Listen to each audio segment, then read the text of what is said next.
Hi, welcome to the bathtub, where when you hear this sound effect,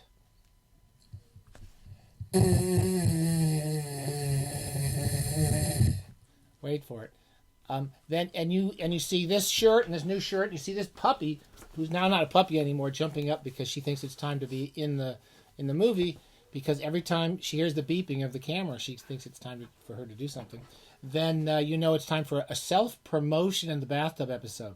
This is the sort of episode where I'm just going to talk about myself and my stupid books, and you can just tune right out, turn it right off. You don't even have to listen to it. And Lucky's only here. She's here for a cheap puppy for people who like dogs. I'm going to try to get them to buy my book, and I'll be really nice to this dog if you buy my book. Remember the thing where they said they would shoot the dog if you didn't buy the magazine? Well, this is the opposite. We're going to be nice to the dog if you buy my book. Okay, so I don't want to talk too long. I always hated people who promoted their own books. And when social media came along and people were promoting themselves all over social media, I hated all those people. And I still do. And I thought, now that I'm really old, I'm going to die really soon. I wanted to self-promote my books because, I'm the only person who really loves my books as much as I do. And I figured that I can still hate all those other people who self-promote and still like my books. And so that's it. I don't care one way or the other, but I do love my books, and this is my new book. It's called The Millennial's Guide to Death, and it's short stories. And normally I used to be, I was the writer of everything in the books. I'm not a good collaborator. That's why Hollywood, I was never a big hit in Hollywood. But this is now the first book where I've actually done almost every single thing about the book. Copy editing, I had to do the formatting. Oh my God. Don't get me started on how much I hate words formatting software and trying to figure out headers and footers. But it's not only the stories in it, every one of them is mine, but the actual cover. My son years ago designed. Okay, Lucky, you can stop licking, please. My son designed my essays, Why I Hate Toni Morrison's Beloved. And I've kept my son's design so that I could pretend like the books actually look good because they were sort of well designed. And they don't really look as good as the one he did, but I think the new one looks pretty good. Okay, Lucky, I can't. Some people like dogs that lick in them. I don't like getting licked by dogs. I'm going to put you down now, okay? You see we have a lovely new sofa. That's a new sofa. That's for Lucky. That's not for me. That's for us. We have a new sofa. That's my bathtub out of the bathtub. And I'm already too long-winded. But the copies of this book literally just came here yesterday. No, we're not gonna do this anymore. They came here yesterday, and I was going to do this, kind of carry on my self-promotion nightmare for me or for you. The hard copies are available. I was waiting until they showed up, and I could say that they looked okay. And I have to say I've learned, I think, a little bit about how to use Photoshop, and I think it looks pretty good. The headers and the footers still suck, but I really love this book. It's a book of short stories of mine. Some of these stories were published, I think one or two of them were published 30 years ago. I didn't want them to get lost, so I pulled a couple of those out. Many of the stories were written in the past year or two. It's got a little introduction about why I'm an idiot and I'm a terrible publisher. And one of the things, I always started off as a short story writer, when I was young, because I didn't think I was really good enough to finish novels. And I could always figure my philosophy of short stories is you write the story, you finish it, and if it turns out to be crap, you just throw it away. It doesn't really matter. It's okay. And so I would just write story after story, and many of them were crap, and I threw them away. But I got to the point where either I thought all my stories were really great, or I was willing to accept even bad stories for myself, and I still like them. But I think these are all great stories. So the title story, The Millennial's Guide to Death, is about death as a millennial who's only, Mother Nature only pays him gig rates, so he gets paid for every person he takes to hell, and he doesn't have any medical insurance. He has to drive his car his parents gave him when he got out of college. He went to University of Connecticut. I thought that was kind of funny myself. And anyway, that's the title story. It's the last story in the book. But there's a lot of stories I like as much. They were published. I found years ago. There's something I hate publishers. I just hate them all. I just decide, fuck all the publishers in the world. They can all fuck themselves. And my experience was I would be published by really good publishers and by really small publishers, and I would publish one book with them. And every time one of my books came out with them, they would say, okay, well, your book didn't make any money, just go away.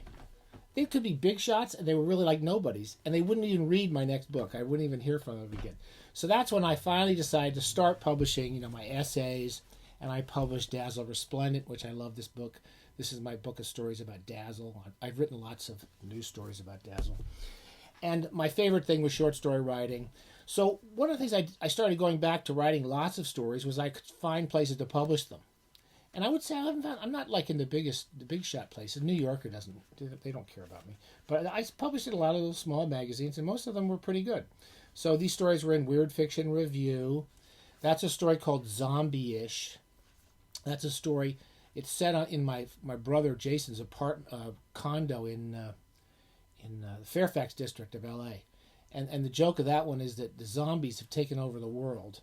They've taken over Los Angeles. I've written the only unsuccessful zombie story, by the way. Zombies have taken over the world. There's a disease, and it causes lots of people to become zombies. But they're really weak, because if you think about it, they're dead, they're rotting, their nervous system's shot, and they basically shamble around. And if you want to kill a zombie, you can hit it with a wiffle bat. Kids actually are hitting them with wiffle bats, and they just go over.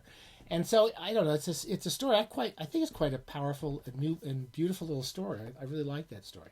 And I started off saying I shouldn't be writing a zombie story, and I ended up thinking I really like the story. And that's all I care about when I write short stories.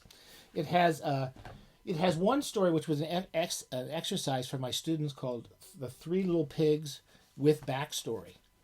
I was a teacher of creative writing for years, and I'm never teaching again. I love 90% of my students. I love 10% of my students are total assholes, and they know everything, and they know about it.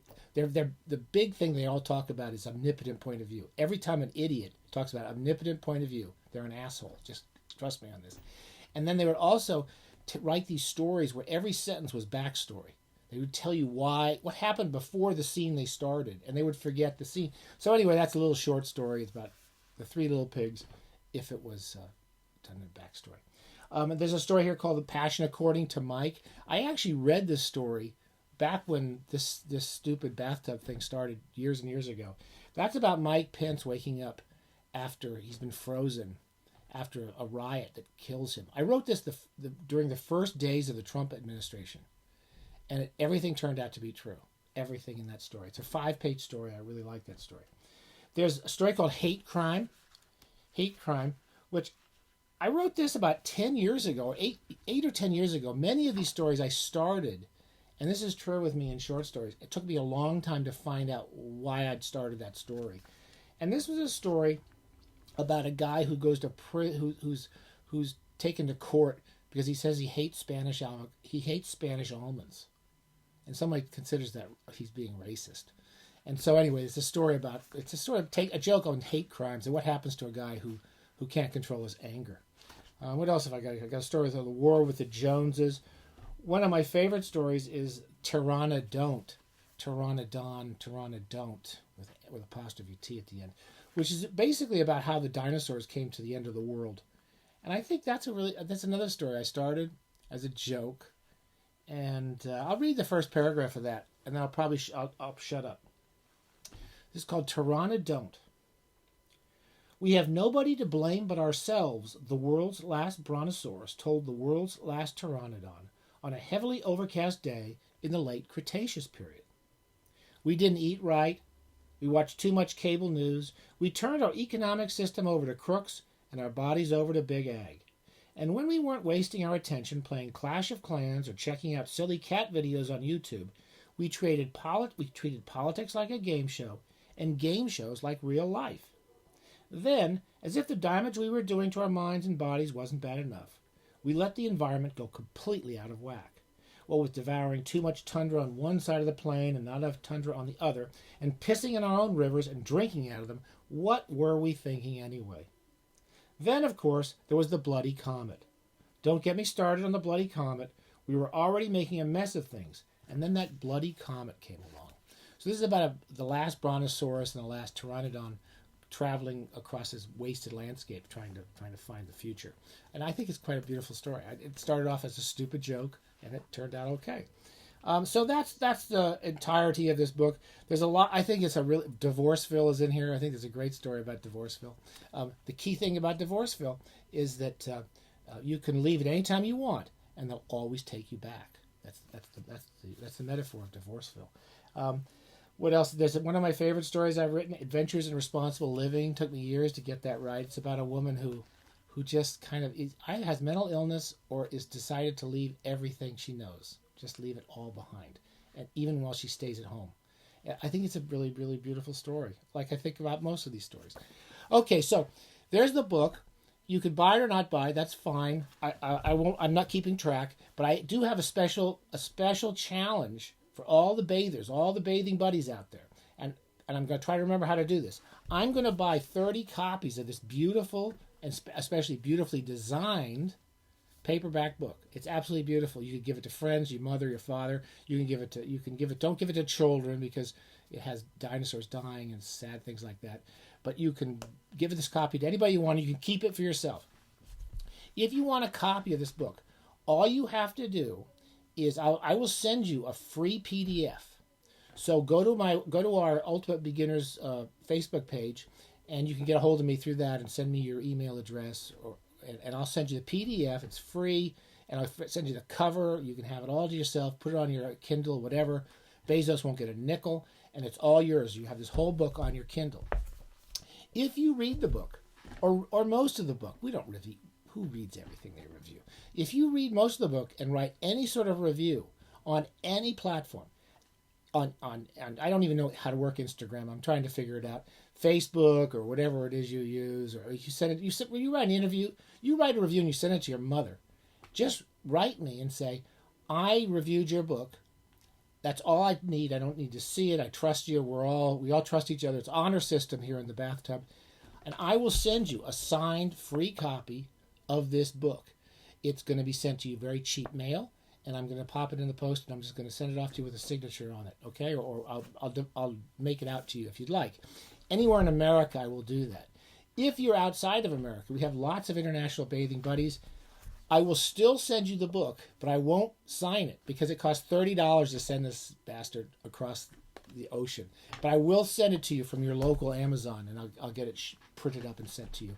And then someday we'll be in bathtubs next door to each other, and I can sign your book. Okay, I think that's the whole thing. I'm going to do 30 of these books for anybody who reviews this anywhere in known existence. You can anywhere in print, and you don't even have to send it to me because frankly, I don't like to see good reviews. I don't like to see bad reviews. I feel embarrassed by good reviews, and I'm angry at bad reviews. So it doesn't matter. I don't need to see it. I trust you. Just please tell people the book exists. Let them know they can buy it. I'm sorry, at Amazon. They can have free PDFs if they write me my email address. And the final thing I wanted to say is that years ago I found writing books. I love writing. I love writing books. I like finishing the books. But once I'm finished the book and I have to try to sell it to some idiot publisher because they're all idiots, then I would get really depressed. So about 10 years ago, 8 years ago, I said I'm not going to send my books out anymore. I've hardly sent them to anybody, and everyone I've sent them to are idiots. So I would hardly send them out, and so I started writing, and I got a lot more writing done, and I've written all these books, and I don't know what the hell to do with them. I'm going to publish more of these damn books than anyone knows what to do with, because I got stacks of them on my computer, and I'm just going to get them out there before I die or run out of bath water. Okay? That went on too long. Do you want me? I did the sound effect myself. You want to hear it? That's me sound. That's the sound of me blowing my own horn.